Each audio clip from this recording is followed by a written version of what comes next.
بسم اللہ الرحمن الرحیم۔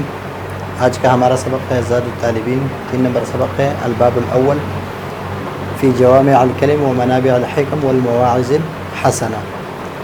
قال النبی صلی اللہ علیہ وسلم۔ سب سے پہلے ہم اس پر اعراب لگائیں گے، زبر زیر پیش لگائیں گے، اس کے بعد ہم ترجمہ کریں گے، ترجمے کے بعد ہم شان ورود بیان کریں گے، اور شان ورود کے بعد ہم اس میں جو مشکل الفاظ ہے یعنی جو لغات ہے اس کو بیان کریں گے، اور اگلے سبق میں یعنی چوتھے سبق میں ہم اس کی ترکیب کریں گے، اس لیے کہ ترکیب پر ٹائم لگتا ہے، پھر وہ سبق جو ہے وہ بہت لمبا ہو جاتا ہے، تو اس وجہ سے ہم تھوڑا تھوڑا کر کے انشاءاللہ بنائیں گے۔ تو سب سے پہلے الباب الاول فی جوامع الکلم ومنابع الحکم والمواعظ الحسنۃ۔ قال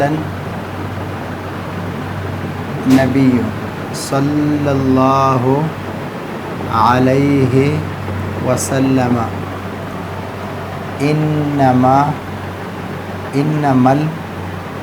الاعمال بالنیات وانما لامرئ ما نوى فمن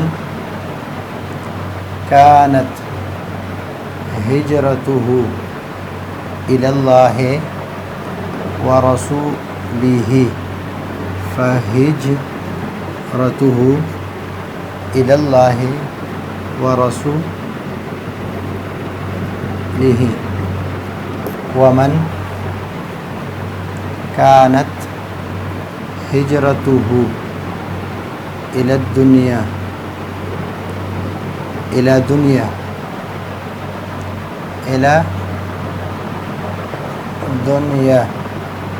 يصيبها أو إلى امرأة يتزوجها فهجرته إلى ما هاجر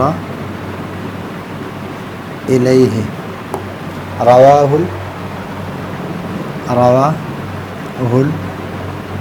البخاری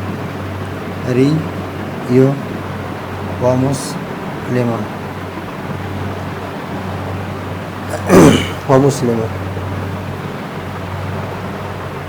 تو ابھی یہاں پر یہ ہوگا اس کے اعراب۔ ابھی ترجمہ جو ہے، ترجمہ یہ ہے کہ باب اول جوامع الکلم میں اور منابع الحکم میں، منابع منبع کی جمع ہے، منابع الحکم یعنی حکمت کی چشموں میں، والمواعظ الحسنہ اور مواعظ حسنہ میں۔ قال النبی صلی اللہ علیہ وسلم، نبی کریم صلی اللہ علیہ وسلم نے فرمایا انما الاعمال بالنیات، اعمال کا دار و مدار نیتوں پر ہے، وانما لامرئ ما نوى، اور آدمی کے لیے وہ کچھ ہے ما نوى جس کا وہ نیت کرتا ہے۔ فمن كانت ہجرته الى اللہ ورسولہ، جس کی ہجرت اللہ اور رسول کی طرف ہے یعنی اس کا مقصود اللہ اور رسول ہے، فہجرته الى اللہ ورسولہ، تو اس کی ہجرت جو ہے وہ اجر و ثواب کون دے؟ اللہ پر ہے، یعنی اللہ کے لیے اور رسول کے لیے ہے ان کی ہجرت۔ من كانت ہجرته، اور جس کی ہجرت الی دنیا یصیبها، دنیا کے لیے ہو تاکہ وہ اس دنیا کو پالے، دنیا حاصل کرے، او الی امرأۃ، اور یا امرأۃ عورت کے لیے ہو، یتزوجها تاکہ اس سے وہ شادی کرے، فہجرته، تو اس کی ہجرت جو ہے الی ما ہاجر الیہ، اس چیز کے لیے ہے، اگر دنیا کے لیے ہے تو وہ دنیا اس کو مل جائے گی، اور عورت کے لیے تو عورت بھی مل جائے گی، اور اس کے لیے اور کچھ نہیں ہے۔ رواہ البخاری و مسلم اور بخاری نے اس کی روایت کی ہے۔ ابھی اس میں جوامع ہے، تو جوامع جو ہے، جوامع یہ جامع کی جمع ہے، الکلم یہ الکلمتوں کی جمع ہے۔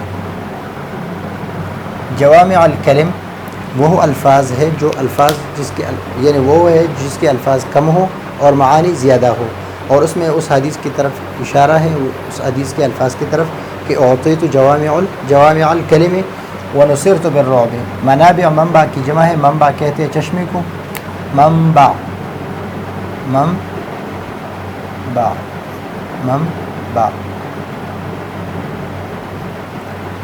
الحکم حکمت کی جمع ہے یعنی حکمت کے چشمے. والمواعظ مواعظ جمع ہے موعظۃ کی. اور واعظ و نصیحت الحسنہ یعنی پہلے باب اسی میں ہے. قال النبی صلی اللہ علیہ وسلم. پھر یہاں پر یہ جوامع منابع اور المواعظ یہ تینوں غیر منصرف ہے اور اس پر کسرہ بھی آیا ہے. ہم پڑھ چکے ہیں اس پر کسرہ. تو اس کی وجہ کہ جب غیر منصرف منتہی الجموع ہو یا جو بھی غیر منصرف ہو وہ جب مضاف ہوتا ہے یا اس پر الف لام داخل ہوتا ہے تو اس پر کسرہ بھی آ جاتا ہے. تو اس وجہ سے اس کو ہم مکسور پڑھتے ہیں. اعمال جمع ہے عمل کی. اور عمل اور فعل میں فرق یہ ہے کہ ایک تو امام راغب کے نزدیک ہے کہ عمل اختیاری کو کہتے اور فعل اختیاری اور غیر اختیاری دونوں کو کہتے ہیں. لیکن انور شاہ کشمیر رحمہ اللہ کے نزدیک وہ فرماتے ہیں کہ اعمال یعنی عمل وہ ہے جس میں مشقت ہو اور فعل وہ ہے جس میں مشقت نہ ہو. بالنیات نیتوں کی جمع ہے. اور نیت یا کے 3 قسمیں بیان ہوئے ہیں. ایک یہ کہ اس کے عبادت کو عادت سے الگ کر دیں. آپ ایک عمل کر رہے ہیں عادتاً بھی کر رہے ہیں اور عبادتاً بھی. آپ نے نیت عبادت کی تو آپ کو ثواب ملے گا. اور ایک یہ کہ ایک عبادت کو دوسری عبادت سے الگ کر دیں. مثلا عصر کی نماز ہے اور ظہر کی نماز ہے. آپ دونوں پڑھ رہے ہیں تو آپ نے نیت کی ظہر کی نماز کی تو آپ نے ایک عبادت کو دوسری عبادت سے الگ کر دیا. آپ ایک عبادت کر رہے ہیں دوسری آپ عبادت کر رہے ہیں یا صدقہ دے رہے ہیں کچھ بھی کر رہے ہیں اور آپ نے نیت کی اللہ کی رضا کے لیے تو آپ نے معبود کو معبود سے الگ کر دیا. یعنی آپ اللہ کے لیے کر رہے ہیں یا کسی اور معبود کے لیے کر رہے ہیں تو آپ نے نیت کی اللہ کی رضا کے لیے تو آپ نے یہ الگ کر دیا اس سے. تو ان کی 3 قسمیں بیان ہیں. یہاں پر امرئن کا لفظ ہے. امرئن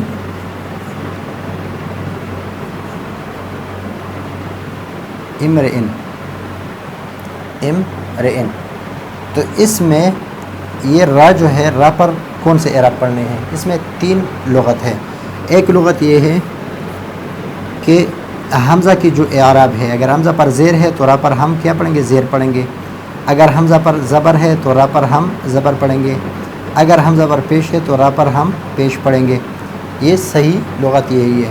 مثلا اس کی آسان مثال مثلا حاذا امرؤن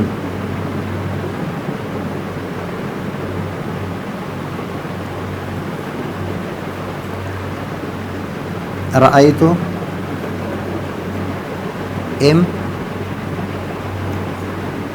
امرأً مررت بامرئ. تو یہاں پر پیش ہے تو یہاں پر بھی پیش, یہاں زبر ہے تو یہاں بھی زبر اور یہاں زیر ہے تو یہاں بھی زیر. اور آپ یہ کر کہ اس پر مسلسل زبر پڑھ رہے یہ بھی ایک لغت ہے. اور سب سے کمزور لغت یہ ہے کہ آپ اس پر پیش پڑھیں سب پر.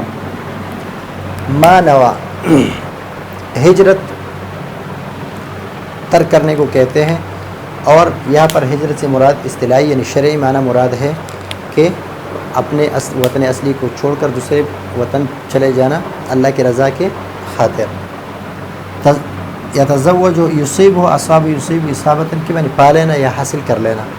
یتزوجها تزوج کہتے ہیں تزویج باب تفعیل سے ہے. زوج یزوج تزویج شادی کرنا. تو یہ ہے اس کے ترجمہ. ابھی اس میں ایک ہے شانی ورود. شانی ورود ایک ہے شانی نزول. شانی نزول ہے جو قرآن کی آیت ہے کہ کس بارے میں وہ آیت اتری ہے تو اس کو کہتے ہیں شانی نزول. اور حدیث کس بارے میں ہے تو اس کو کہتے ہیں شانی ورود. شانی ورود اس کے 2 اقوال ہے. اس میں پہلا قول یہ ہے کہ ایک بندے نے ہجرت کیا اور پھر وہاں جا کر شادی کر لی تو نبی کریم صلی اللہ علیہ وسلم نے فرمایا کہ جس نے جس مقصد کے لیے ہجرت کی ہے اس کو وہی کچھ ملے گا, اس سے زیادہ کچھ نہیں ملے گا. اور ایک یہ کہ ام قیس ایک عورت تھی ایک بندے سے کہا کہ آپ ہجرت کر لیں تو میں آپ سے شادی کر لوں گا، تو اس نے ہجرت کی، تو اس کو مہاجر بن قیس بھی کہنے لگا، اور نبی کریم صلی اللہ علیہ وسلم نے اسی بارے میں ارشاد فرمایا۔ تو یہ ہے حدیث میں پر اعراب، حدیث کا ترجمہ، حدیث میں جو مشکل الفاظ ہیں اور شان ورود اس میں ہم نے ذکر کیے ہیں، اور انشاءاللہ اگلا جو سبق ہے اس میں ہم چوتھے اور پانچویں سبق میں اس کی ترکیب کریں گے تاکہ ترکیب میں آسانی ہو اور آپ سمجھ سکیں۔ تو اس لیے اس وقت تک کے لیے اجازت چاہتے ہیں۔ اللہ حافظ۔